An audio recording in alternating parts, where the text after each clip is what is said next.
到我办公室来一下。小陈，一起吃饭呀？走呀。你们去吃吧。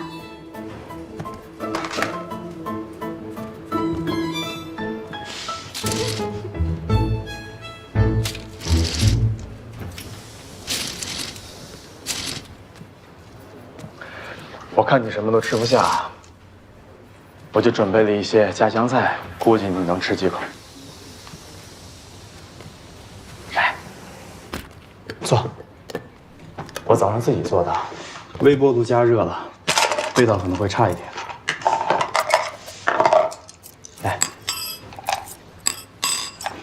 不客气。不客气。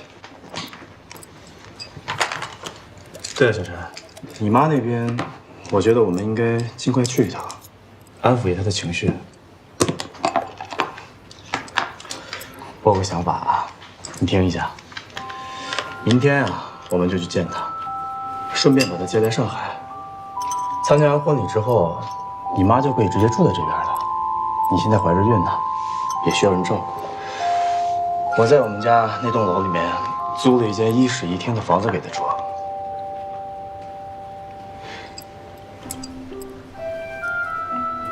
你安排的那么好，我都不知道该说什么了。你要是觉得不合适的话，我们可以再讨论讨论，改变方案。你是不是怕我不知道怎么跟我妈相处啊？我们现在已经是夫妻了，什么事情都交给我来做就行了，你只需要照顾好自己，好好休息就行了。嗯。来，吃点儿，味道怎么样？好吃。哎呀，这不小爷吗？回来看你妈了。哎，蛮好的。哎，你看呀，这老爷家的闺女，她绑上大款了。哎呦，这女婿看着挺有钱的，带那么多礼品，哎，老刘可有福气了。妈。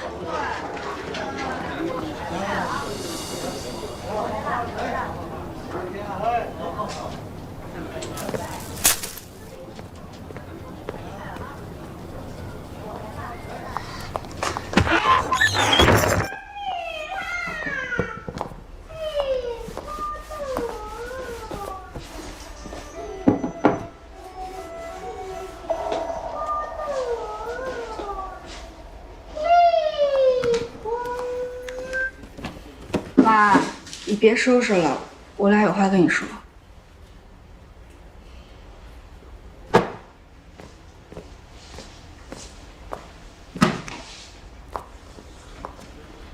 来，客人请喝水。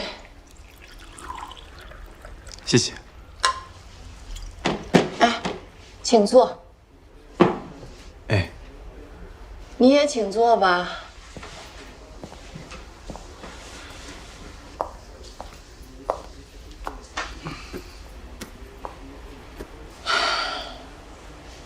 真是丢人呐，生了这么个女儿。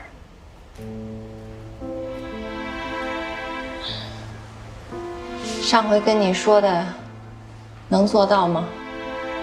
婚礼的事情，我们已经在准备了。您放心，我保证让小陈嫁得风风光光的，让人无话可说。还有，我跟小陈商量了一下，想接您去上海，从今往后和我们一起生活。你好有钱呐，怪不得邻居们说我家小陈很有本事。上次带回来那个穷小子姓沈的，说踹就踹了。妈，怎么了？嫌贫爱富，还不让说了？可是不是你想的那样。那是什么样啊？书上来了，书上来我说，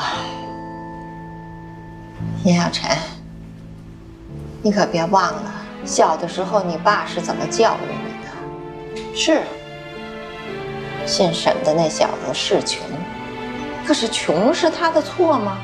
你们还年轻，只要愿意努力，还怕过不上好日子？你说你学点好的不会吗？哎，净学这些爱慕虚荣的东西。我年轻的时候要像你这样，就没你了。行了，行什么了？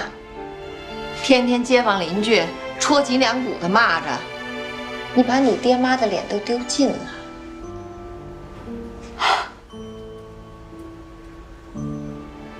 我爸现在要是还在，他肯定会相信我。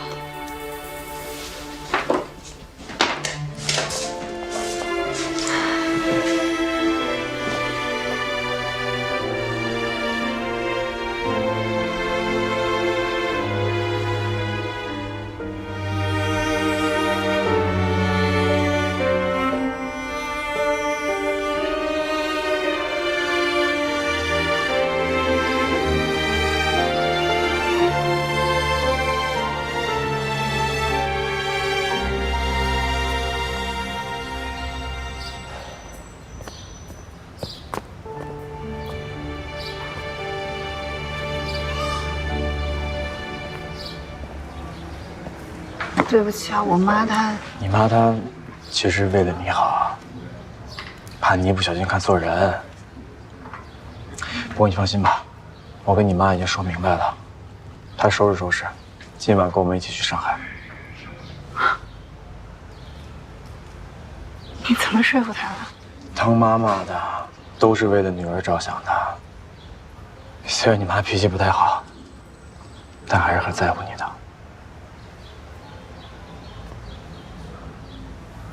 谢谢啊。还说谢谢啊？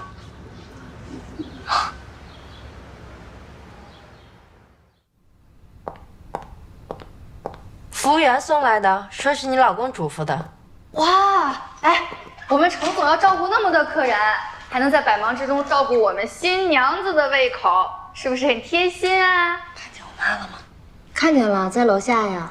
程志远专门派车去接你们家亲戚，阿姨迎接呢。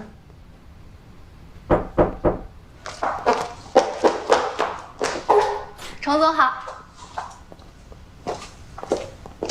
亲朋好友都已经入席了，我们下去吧。开心点。哎呦，程总，这你就不懂了吧？嫁人哪有不开心的呀？况且是嫁给像您这么优秀的男人，我们小陈就是有点紧张，是吧，小陈？太配了，古人说的一对璧人就是在形容你们了。哎，程总，我说你也太狡猾了吧！打着西式婚礼的幌子，连迎亲和闹洞房都省了。哎，不过要是这么容易就让你把我们新娘子给接走，那我们娘家人的面子往哪儿搁呀？是吧，魏彤？哦，早就准备好了。魏彤，谢谢程总。谢了。我不是想省，就怕小陈累上。呀，一生就累这一次。我堂姐和表姐说呀，说举行婚礼的时候觉得又累又闹腾，但是过后啊都是非常珍贵的回忆。快走了，快走了。走吧。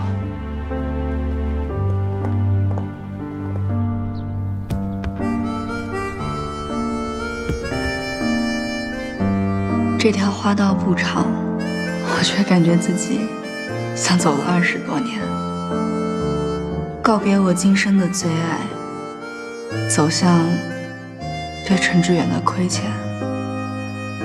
我手捧着陈志远为我准备的白色铃兰花，是他期望我坚强面对余生的祝愿。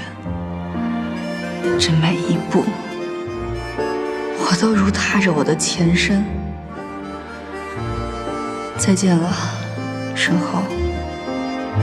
我不知道我的未来在哪里，但希望你的未来一切安好。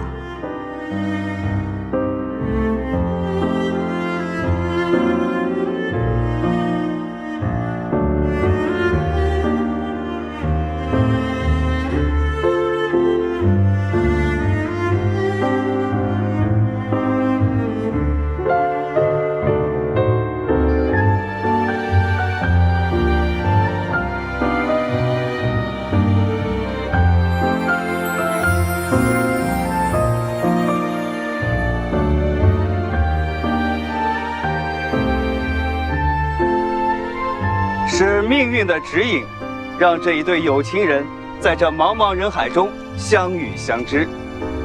今天我们欢聚于此，就是为了共同见证他们正式的进入彼此的人生。在此之前，我想请新郎和我们分享一下属于你们自己的故事，比如为什么以蜗牛作为婚礼的主题呢？其中是有什么特殊的含义吗？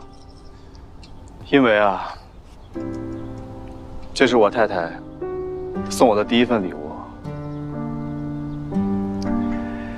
那年圣诞节，我送了一份圣诞礼物给她，她要回礼，却没有准备好，所以我就问她要了一个她挂在包上的挂坠，那个挂坠就是蜗牛。那个挂坠我一直保存着，它对我来说有着重要的意义，因为我觉得我的太太就像一只蜗牛，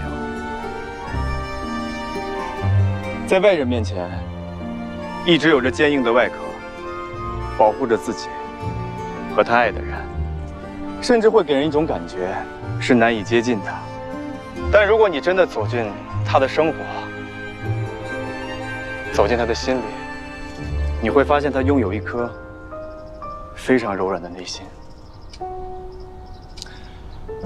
我希望我可以永远保护他这份柔软，往后余生，因为有我，一直幸福下去。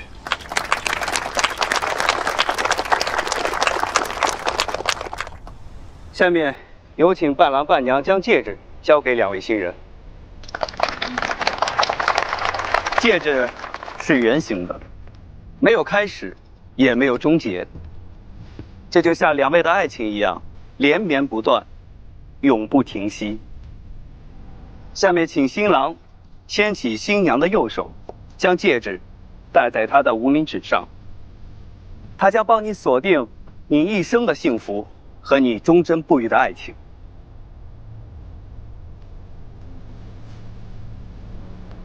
新郎程志远，你愿意从今以后，无论贫穷还是富有，无论环境是好是坏，是健康是疾病，是成功或是失败，都会爱护你的妻子严小晨，与她同甘共苦，携手共创美满的家庭，一直到你离世的那一天吗？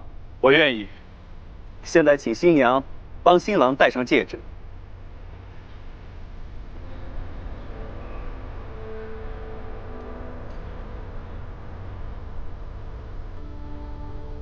新娘严小晨，你愿意从今以后，无论贫穷还是富有，无论环境是好还是坏，无论健康还是疾病，无论成功还是失败，我们同甘共苦，直到离世的那一天。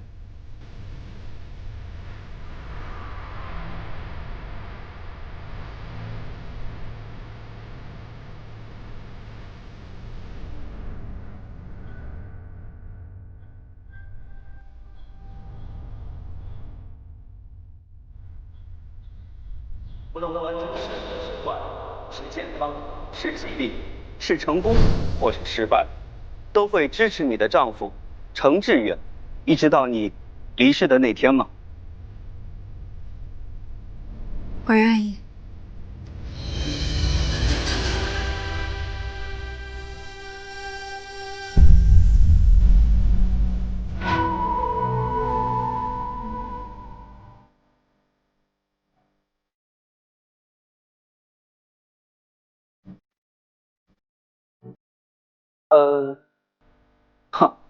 新郎，现在你可以亲吻你的新娘了。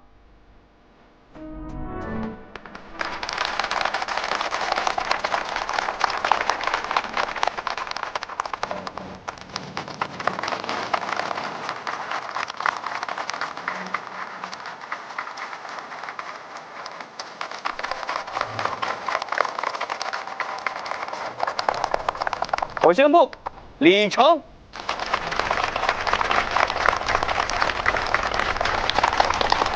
新娘，你现在可以抛出你的手捧花，把你的祝福送给所有的亲朋好友。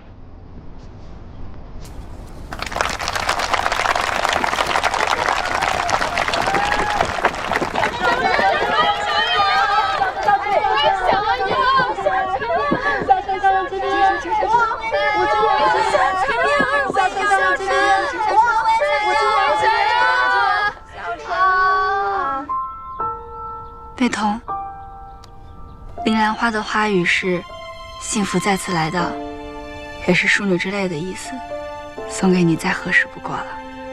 希望你和你爱的人能够永远幸福下去。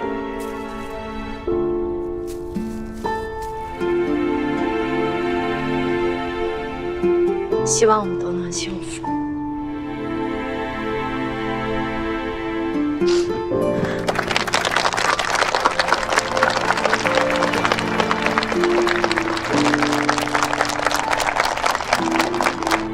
哎，我刚才真吓死我了，我还以为沈侯要大闹婚礼。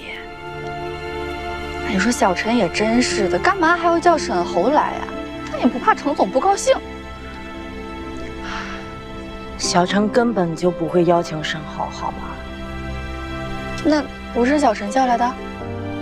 那他怎么知道小陈结婚的事儿啊？你也不看看沈侯旁边坐的是谁？我的天哪，这哪是婚礼啊，这根本就是修罗场啊！早知道这样，我就不发信息通知他了。怎么了？你发的。那天问小陈要不要通知吴倩倩的时候，你也在啊。刘新慧，你太聪明了。我聪明吗？哎，等一下，头发有点乱了。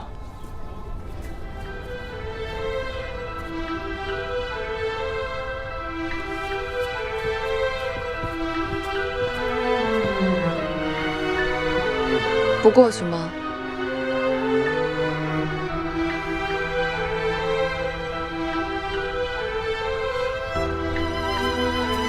你轻盈一点，她现在是别人的新娘了，戴上别的男人的戒指了。哎，别说了。好，你不说，我替你说。我警告你，你要是敢胡来的话，我答应你在公司上班的事情就此作废。这个时候了，你还这么爱他呀？是。我要开始拍喽，来，1、2、3，好，非常好，来笑一下啊，再来一下，1、2、3，好，非常好，谢谢啊，不客气，谢谢。妈，妈，要不你们先休息一下。好。妈，你先回去休息吧。来，2位新人拍一张啊，介不介意我蹭个喜气啊？陆总，哎，我也要蹭喜气。哎，魏彤，一起拍一张吧。好，不好意思，稍等一下啊。来，几位看这里啊，来，1、2、3，好，非常好。哎，能帮我们跟新娘合一张影吗？好啊。志远，金总来了，去打个招呼。行，那我过去打个招呼，等会儿回来。你们去。借你老公用一下。走。金总，金总，好久不见。好久不见。来 ，Hello， 1、2、3，1、2、3，很好。我可以跟新娘拍一张吗？那就期待合作了。期待咱们的合作。沈侯，我能理解你，但今天毕竟是小陈最重要的日子，别太过分了。只是拍张照片，这个过分。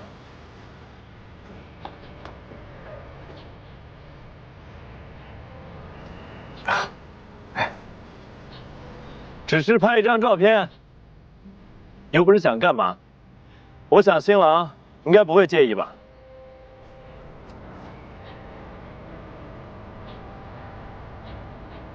志远不会介意的，你过来吧。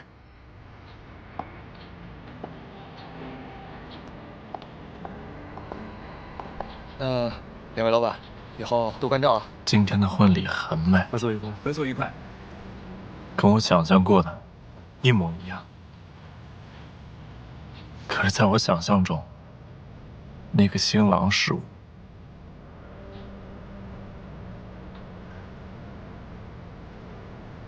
严小晨，你就这么心安理得吗？你对我就没有一丝丝歉意吗？这位先生，麻烦看一下镜头。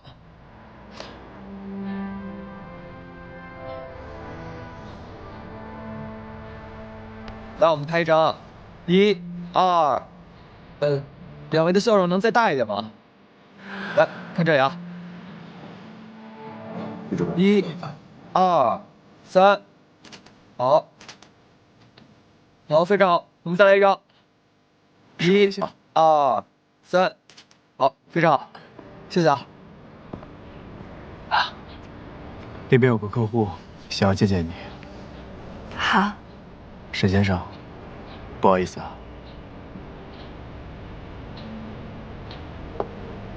你脸色不太好，说话跟你说。我给写穿了一天，太累了。要是累的话，就别认真吧，送你和朋友休息一下。这么重要的场合，我缺席不太合适吧？小陈，我陪你去换衣服吧。好。好。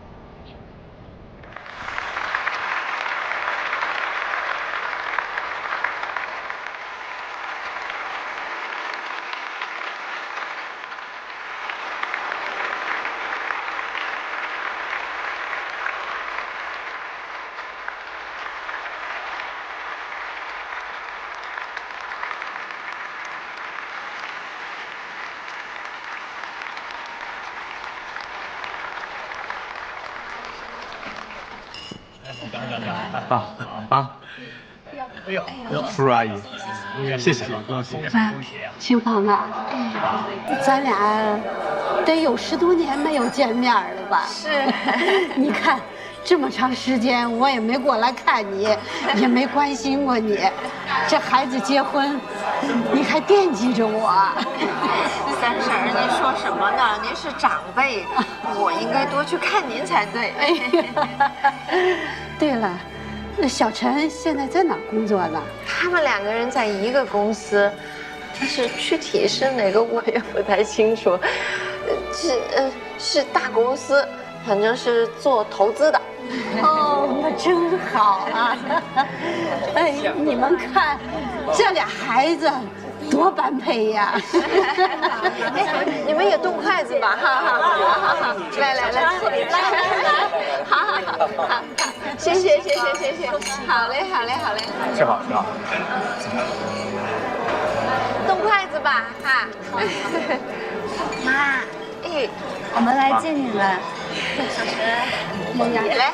妈，来，您腰有伤，坐下吧。有事，这一变天就不舒服。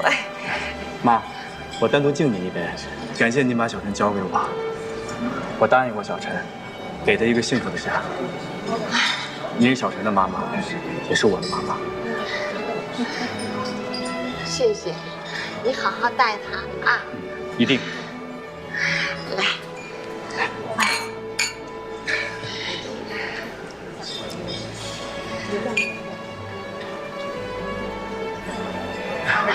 少喝一点啊！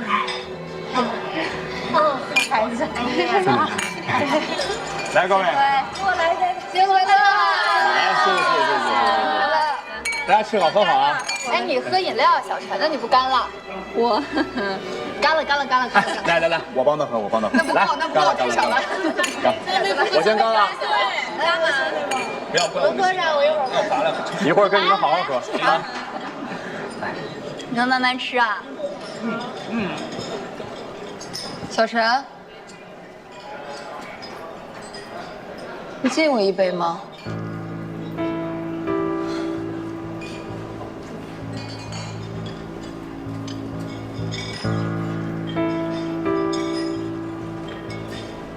来，我敬你。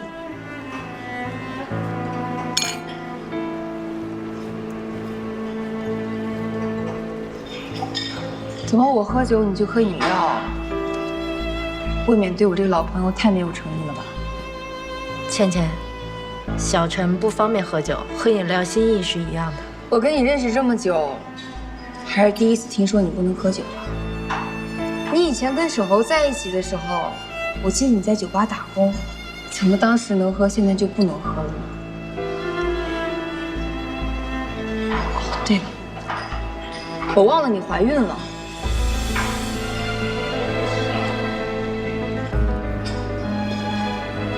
吴倩倩，大家都是同学，你有必要把事情闹得这么……杨小晨，你在这儿风风光光的举行婚礼，你有想过沈侯的感受吗？你一边跟沈侯谈着恋爱，一边跟这位陈先生暗通款曲，你脚踏两只船的时候，你有想过沈侯的感受吗？倩倩，你是不是喝多了？喝多了。我没喝多。我说的不对吗？你一边跟沈侯谈着恋爱，肚子里不就已经怀陈志远的孩子了吗？我说错了吗？吴小姐，不好意思啊，这个地方不欢迎你，请你现在就出去。你回答我呀！你要是心里没有鬼，你为什么不回答我呀？对不起，他喝多了，谅解。你要带走女朋友可以，大家把话说清楚。吴倩倩，我告诉你，第一，我和我先生还有沈侯之间，不管是三角恋还是脚踩两只船，这都是我们的自由，也没有违背任何法律，也轮不着你来关心。第二，我和我先生是怎么从相爱到结婚的，这是我们的私事儿，我不用向你解释了。反倒是你这个早就把我拉黑，而且从来不跟我往来的大学同学，在我婚礼这么重要的时候跳出来闹这一出，我不明白你安的什么心。除了抹黑我找不到别的解释。杨小晨，你说这话太过分了吧？你说这些，你对得起小红吗？我对得起任何人，我问心无愧。你可以带女朋友走了，谢谢。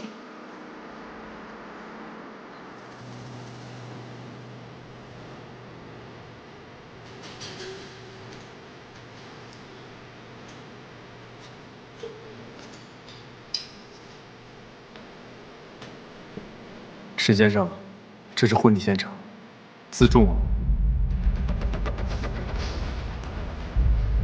我早就该知道，你一直都是这么刀枪不入。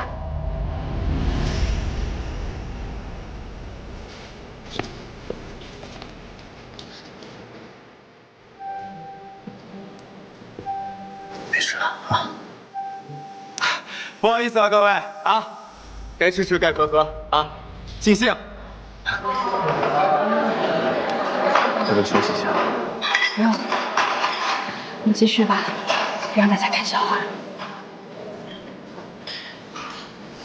来，我送大家。你看，多帅！大家多吃点。去吧去吧，来吃一点这个。你们吃，你们吃。我谢谢大家，谢谢你们来。新婚快乐啊！新婚快乐！新婚快乐！谢谢啊！辛苦辛苦辛苦。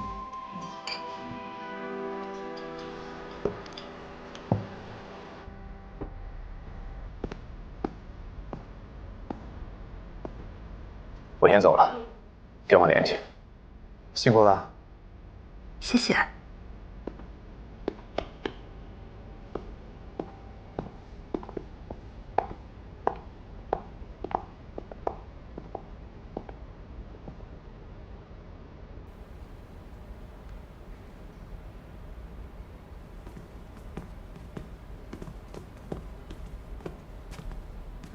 妈，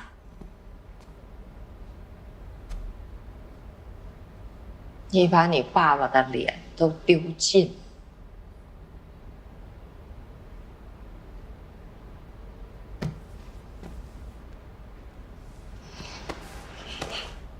我送你回去。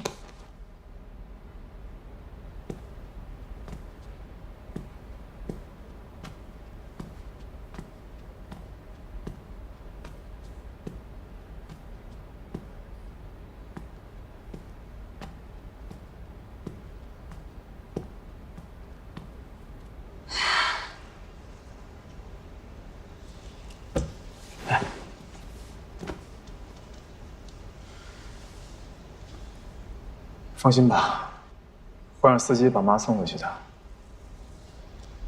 你今天也累了吧？早点回去休息。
这是我第一次看到这样的程志远。一直以来，他总是自信从容，可此刻黑暗中的他，却显得那么悲伤绝望。也许，这才是真正的程志远。我终于明白，为什么他总能轻而易举地理解我的自卑与痛苦。也许他和我都是身体内有一个战场的人，在这个战场上，希望和绝望同时绞杀着自己。是不是这就是他愿意帮助我的原因？可他的绝望是什么？希望又是什么？他给了我一条出路，谁能给他一条出路呢？小陈，晚安。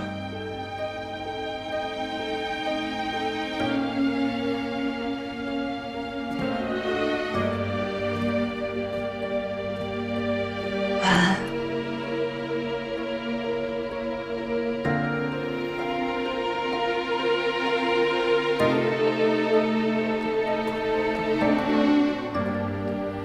最近备受关注的深思集团董事长兼 CEO 侯月珍因病休养，暂时无法处理公司日常业务，由独生子沈侯出任代理 CEO， 负责公司的日常运营管理。因为侯月珍得的什么病，何时康复，并没有人知道。而沈早饭点好了，趁热吃点吧。让机构投资者对公司的未来非常怀疑，引发深思集团股票跌停。林教授，这只股票的走势您认为如何？最近这只股票波动很大。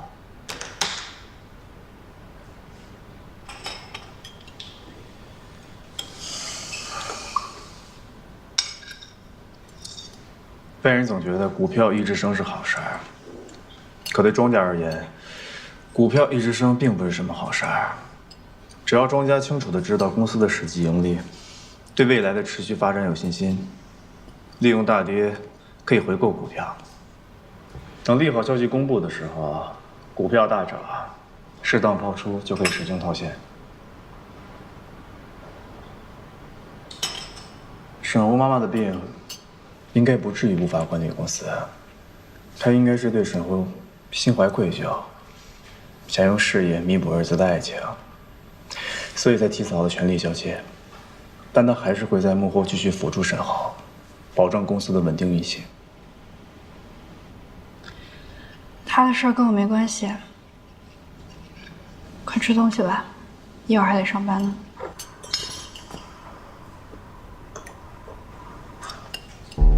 还有德国那边，他们觉得这批货和之前看到的设计图有一些出入。不过是袖口的印染区别而已。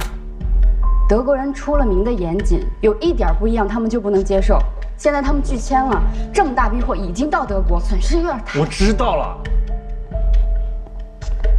小陈总，一个顾客到咱北京分店闹事儿，说咱们有批童装被查了荧光剂超标。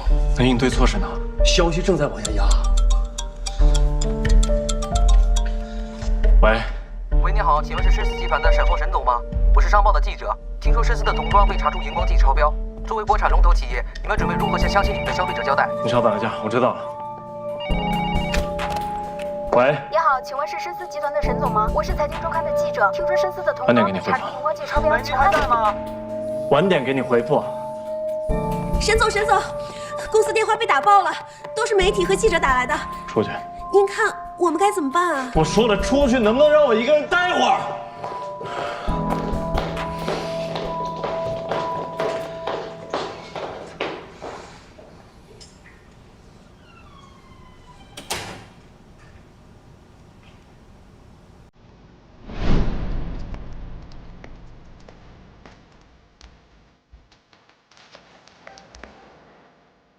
打游戏呢？啊，没有，那个查资料。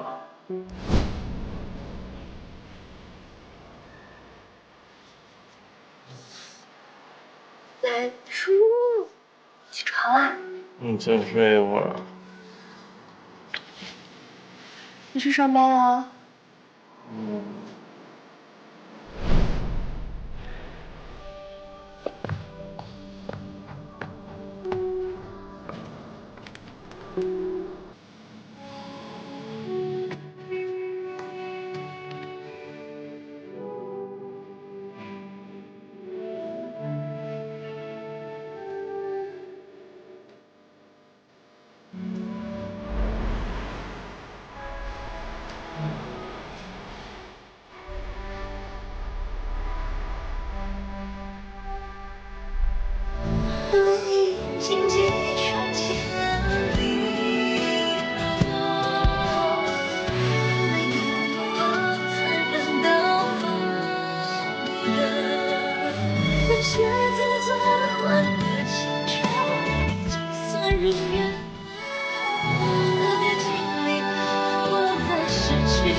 你好，可以把刚才的照片发给我。照片修好，我会一起发给2个幸运的。我就要刚才那一张照片就行。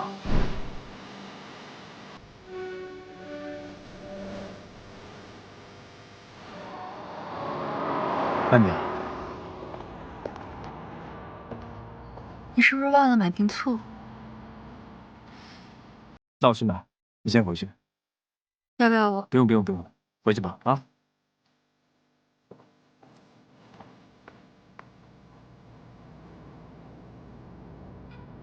小小，小小，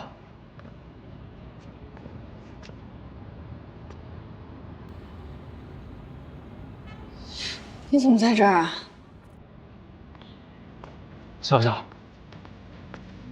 对不起啊，婚礼那天，我所说的那些话都不是我的真心话，我已经失去理智了。没关系啊，是不是真心话，我都可以往心里去。我明明以前跟你保证过，我会变得更好，我会变得能让你依靠。可是我还是依然浑浑噩噩，不求上进。我知道，你对我是彻底失去信心了，所以你才会选择另外一个人，对不对？小小，你能不能不要离开我？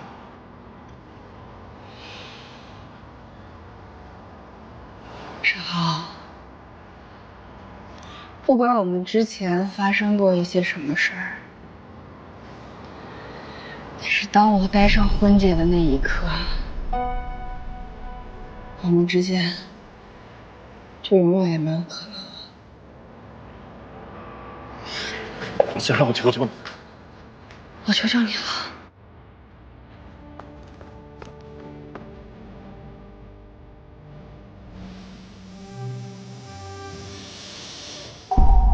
小小，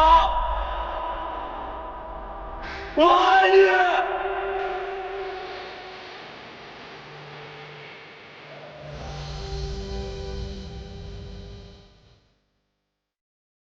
小小，我真的很爱你。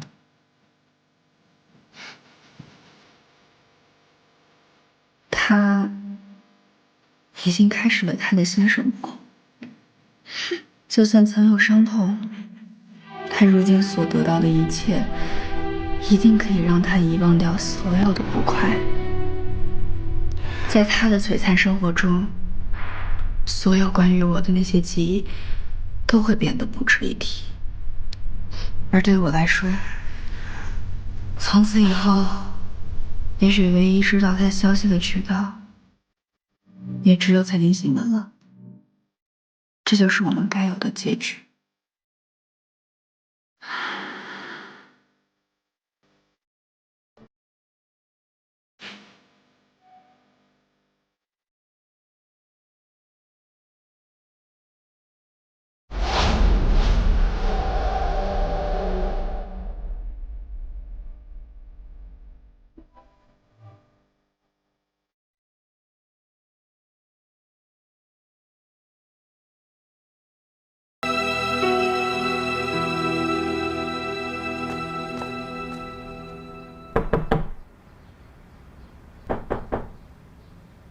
醒了吗？醒了，我一会儿就起来。好。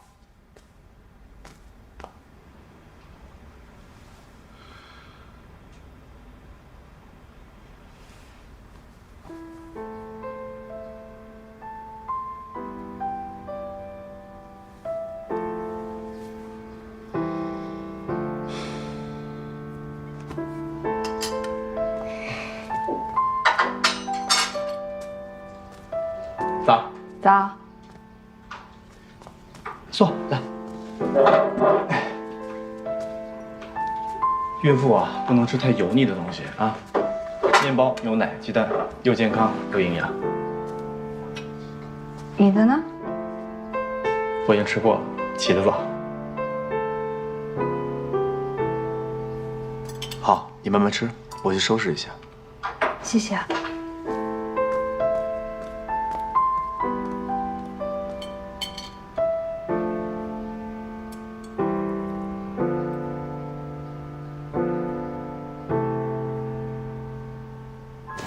外卖，快递，没墨了，换一下墨。好的，饮水机去换一下。好。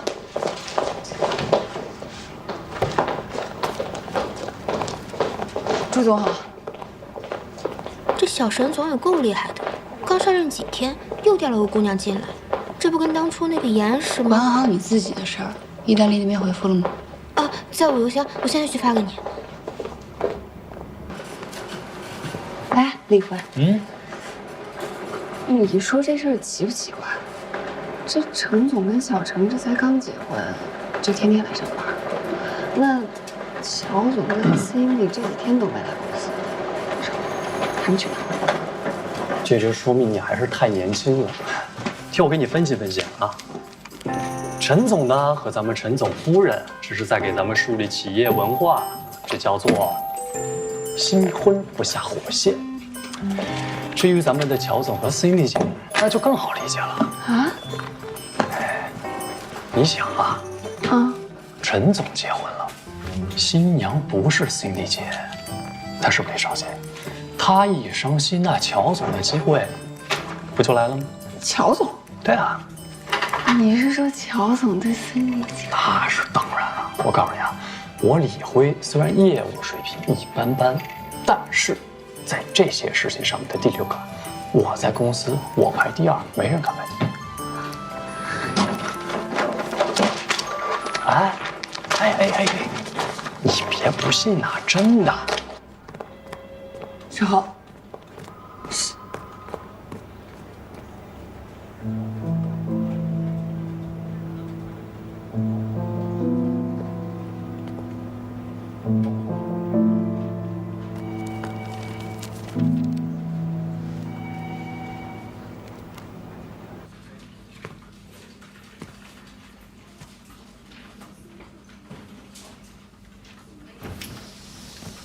怎么了？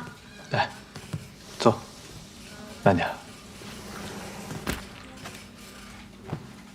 今天下班回家，我们收拾点东西，去山里玩几天，怎么样？为什么不工作了？我这么多年呢，也没休过假，正好趁着婚假，可以出去好好放松放松。你也真的需要好好放松放松啊。好吧。世豪，你什么意思啊？是，我是在严永成婚礼上为难他了，但是我说的句句都是实话。你就那么爱他吗？可是你别忘了，他现在已经是别人的老婆了。别再跟我提他。他是不是跟你说什么了？小伟。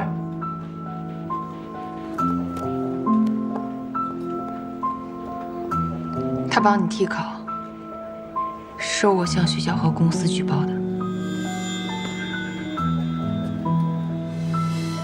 可是沈侯，你不能怪我啊！他在婚礼上说的那些话，你都听到了，他没有真心爱过你。而且，就算我不举报，你们俩也不可能在一起。够了没有？举报的事儿，我就不再跟你追究了。如果你以后还想在这儿待下去，这些话你别再说了，否则的话，我立刻让你滚出公司。还有，我的事儿，你最好别再管。我们现在的关系仅限于上下级，别的想法最好什么都别有，听见了？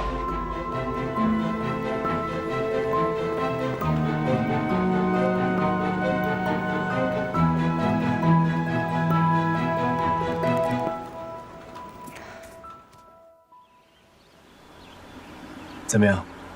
出来以后，心情是不是好很多？也不会胡思乱想了。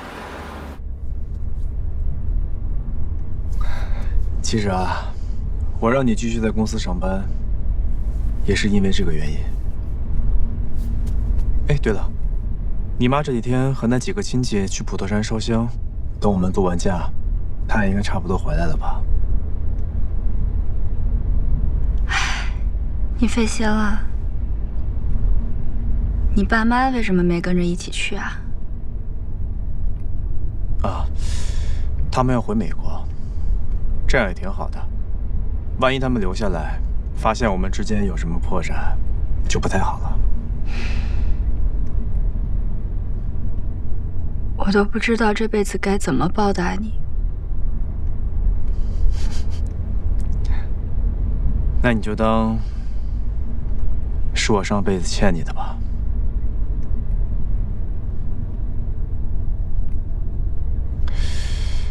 本来啊，是打算带你出国玩的，但是你的身体不太允许，所以最好的选择就是来山里住几天，就是没有什么娱乐，不知道你会不会无聊？不会。出来看看这些山山水水、花花草草的，有些事情自然就想通了。跟这些比起来，我自己这点事儿又算什么呢？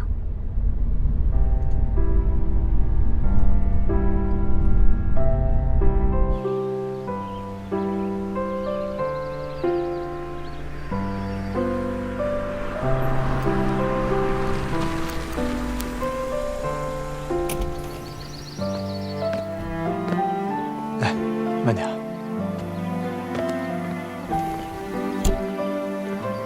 怎么样？好美啊这儿！我感觉我自己就跟做梦一样。接下来的这一周啊，都可以好好做梦。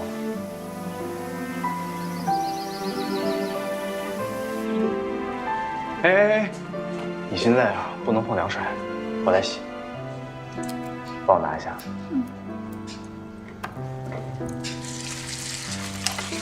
这边的小青菜啊特别新鲜，晚上给你做一道拿手菜，就是没什么荤菜。你会钓鱼吗？看别人钓过几次，但基本操作应该没什么问题吧？那要不咱俩出去钓一条鱼，晚上煮个鱼汤？好啊，等我洗完这些菜啊。来来，我来。这个吴倩倩也没什么嘛，我还以为是什么厉害角色。是啊，来这么些天也没见沈总有多搭理她，就算碰到了也是冷冰冰的，根本不像有什么特别的关系。反正咱们跟沈总的态度来，准没错。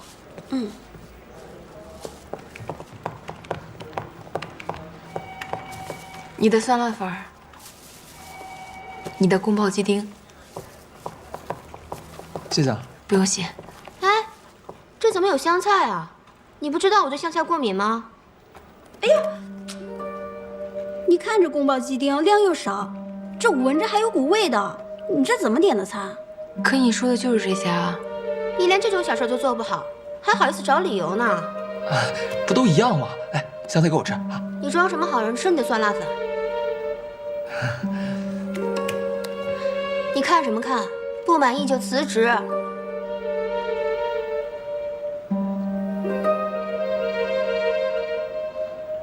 我这就去重新买。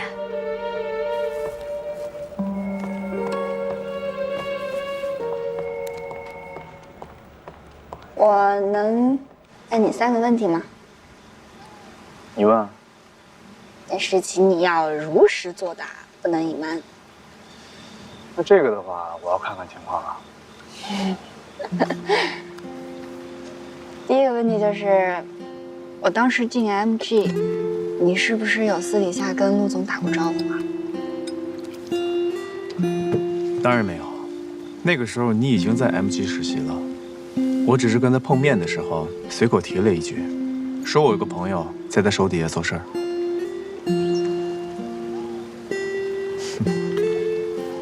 那后来吴倩倩写匿名信，她也没有损伤公司的利益，为什么陆总把她辞退了？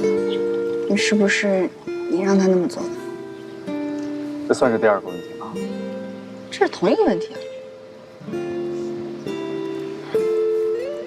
就算我这么要求，陆阳也不会这么做。他这个人啊，在某些事情上还是黑白分明的，这其中就包括朋友。如果吴倩倩她不是你的朋友，她这么做，陆阳应该会赞赏她，毕竟能够抓住对方的弱点，这是他的本事。但吴倩倩是你的朋友，大概是陆阳这几年被别人在背后捅刀捅的实在是太多了，他讨厌像吴倩倩这种在背后捅朋友几刀的人，给他点教训，免得以后害人害己。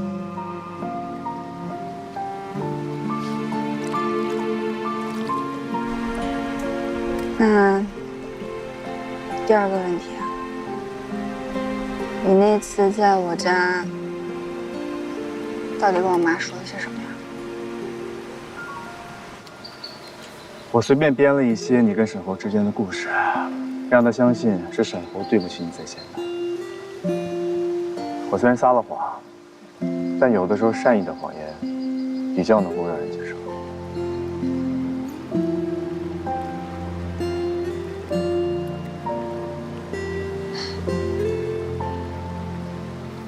好，那第3个问题，你当初是怎么答应 Cindy 和他在一起的？我知道你们的很多故事，什么大雪封校啊、废弃的实验室之类的。我记得之前好像有人说过，对上司的情感问题不是很感兴趣。因为在我心里 ，Cindy 是我的朋友，虽然可能他现在会怨恨我吧，但是我还是想知道你们之间究竟问题出在哪儿。真的想知道啊？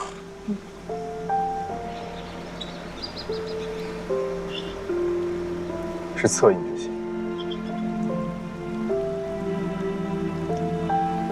自从我妹妹在我眼前过世之后，我看到的一些因为我而受伤的人或事儿，总会忍不住自责，想要上前呵护。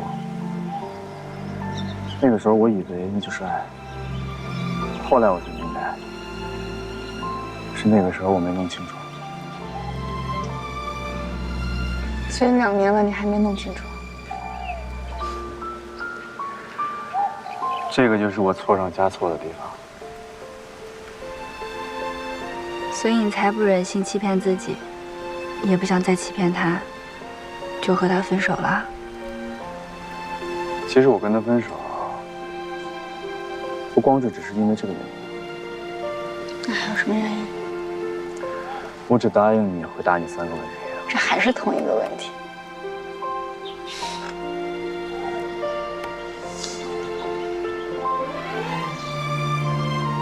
其实有段日子，精神状态不是很好，看了一段时间的心理医生。在我还没有痊愈之前，我不想耽误任何人的生活。那你现在呢？你现在有好转吗？好了，不说这些，要不鱼都钓不上来了。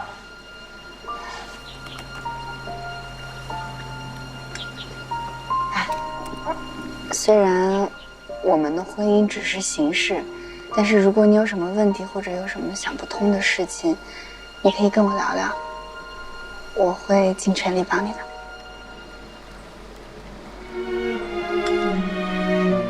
谢谢，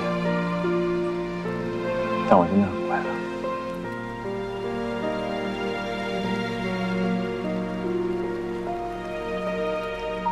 来，尝一尝。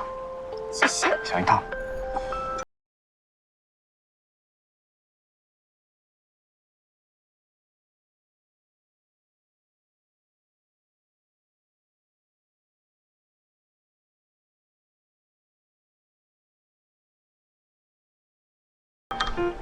我小时候经常帮我妈做饭，都还没有你做得好。看来厨艺这东西还是需要天分的。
这沈总啊，可真不得了啊。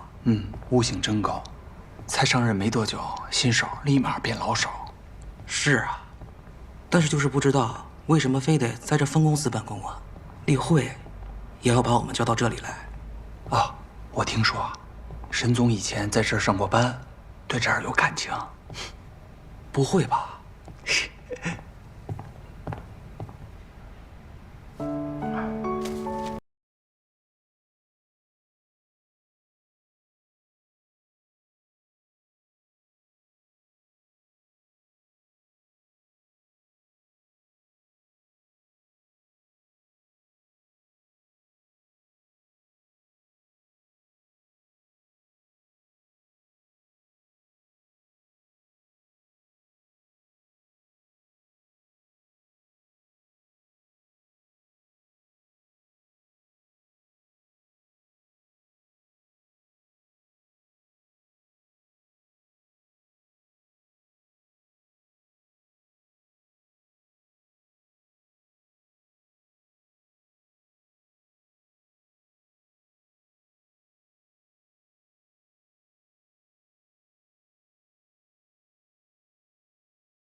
好像伸手就能够到他一样。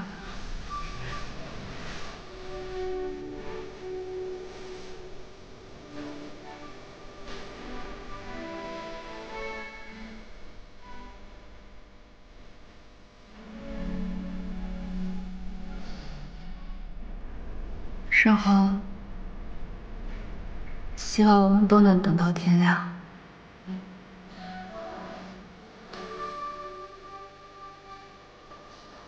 想想，不是天亮。